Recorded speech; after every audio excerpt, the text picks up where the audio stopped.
So I was listening to Tony Leon on Gareth Cliff show the other day, and Tony Leon sounds a bit like a boomer from 1997 because he says if the ANC and the EFF go into a coalition next year or in 2029, everyone should immigrate because this country's done. Now, Tony Leon, great opposition leader of the DA, ex-leader of the DA, he is just so fundamentally wrong in this regard that it's almost laughable at this stage. I don't know, Ramon, I was asking you this before we came on air. He's saying we should all immigrate. Who's we? And he's also saying if the EFF come to power, what does that look like? Coalition with the ANC? What is it? Juju being deputy president? I mean, what does he actually mean?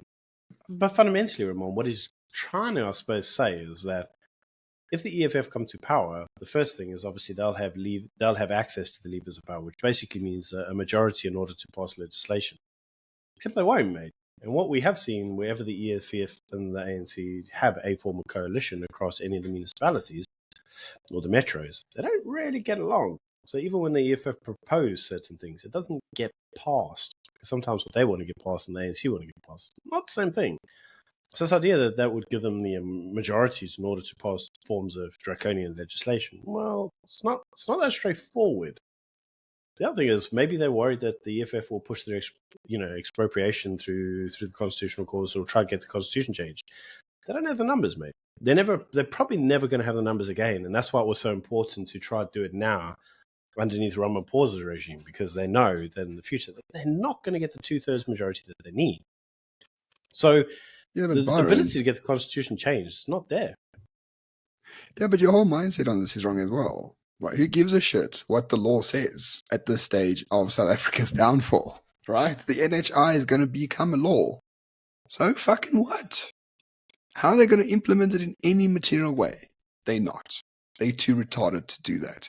If the EFF has any hand whatsoever in some form of coalition government in the future, what state are they going to inherit?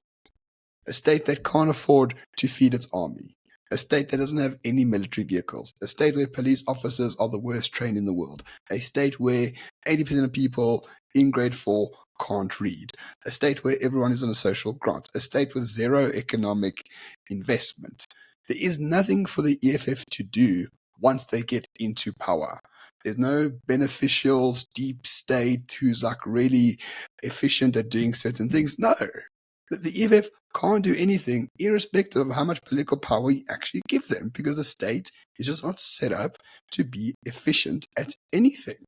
So if the EFF get into power, they can't actually do anything at all. And that's my point against Tony Leon.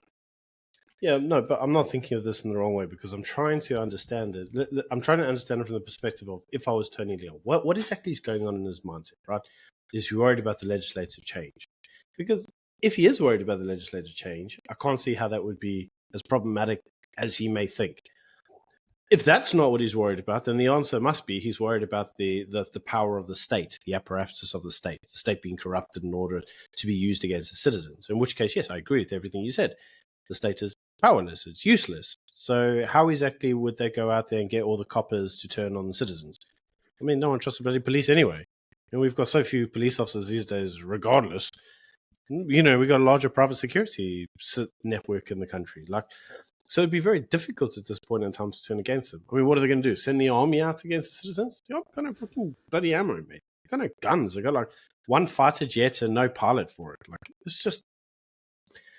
It doesn't make sense. The problem is that the state known as South Africa, is incapacitated, is dead. It cannot be redeemed. I mean, we're seeing this in terms of right now, right? I mean, we're seeing right now the biggest problem that supposedly the country faces is Eskom. Actually, it's not Eskom. The biggest problem that we actually have in this country right now is Transnet. So you see people don't talk about that, because you see Transnet can't just be fixed like Eskom can. Eskom, you fire up some of the old coal power stations, you do away with any of the environmental legislation, you just burn coal like there's no tomorrow, and hey, presto, check, we got electricity. It's actually all the environmental legislation that stops us from doing it. Can't do that with Transnet, mate. I mean, the ports are pretty much fucked, and to get any of them repaired so the ships can actually dock is nearly a 2-3 year project. So there's no short-term fix. Even if you roll out to the private sector and you say, guys, build ports like there's no tomorrow, it's a 4-year project, man. It's a 5-year project. So there is no short-term fix. It's impossible to have a short-term fix, even on Transnet. So the actual biggest problem in the country is Transnet. So let's just say the EFF inherits the country. EFF can't fix that, mate. Who gives a shit? They can't fix that either. What are they going to do? Send the army? What army? The infrastructure's fucked. What are they going to do? The one thing they won't do is bring in sort of white experts from overseas to fix it, because they're a bunch of racists. So the EFF has no hope of fixing anything in this country for them to execute on their 7 cardinal pillars of being commie bastards, right? So that's why when people say, oh, it's the alliance of death or the coalition of destruction or whatever the case might be, guys, South Africa is already destroyed. Like, just open your eyes. It's already destroyed. Just because you have a bit of tar on your roads and SARS works a little bit, just like get out of your bubble a little bit. Go look. We live in the Wild West all over the place. There is no hope in hell for any politician of any stripe to fix this place, whatever fixing it actually looks like. But on the contrary, there's no hope in hell that a politician can use the state to destroy it. It is already destroyed, the state. The people are fine. The private sector is fine. But the state and the apparatus, dead. And good riddance. But we also need to clarify that and also be very clear that even if John Steenhuisen became president of the country, John can't fix this. And John, if you do become president, good luck to you, mate, because I wouldn't want that job for love or money. Even they can't fix it either, mate. The DA can't fix it. The state is dead. May the state remain dead. The private sector in South Africa, the private citizens, the citizens of the country hold the country together. It would be very difficult to resurrect a state in order to suppress the private individual in this place. It's just like, just to resurrect the dead would require feats of unknown magnitudes. This is what everybody says. Like, are we going to become Zimbabwe? You see, Mad Bob was actually kind of smart. He knew in order to keep the population under control, there were certain parts of the state he needed to keep well functioning. Police and the army, for example. And so Zimbabwe's army is actually still very effective. We don't have an army, mate.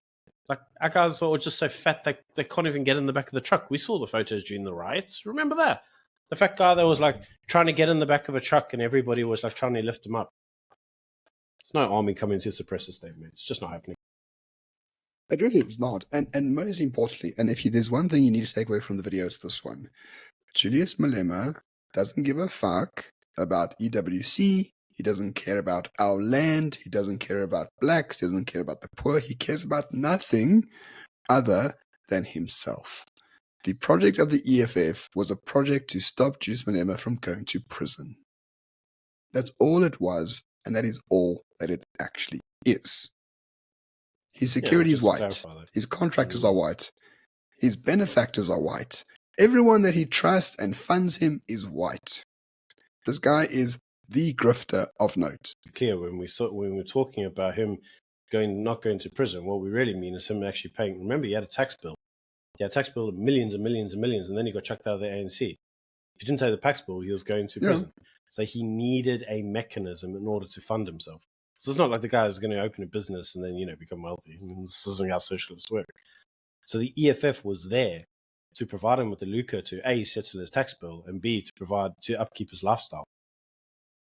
That doesn't suddenly change or morph from being an extraction method to keep my lifestyle to, oh, look, I actually care about the poor now. It doesn't work out. No.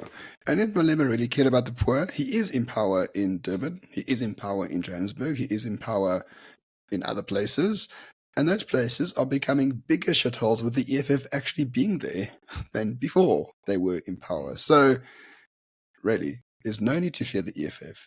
It's a pure grift for Julius Malema.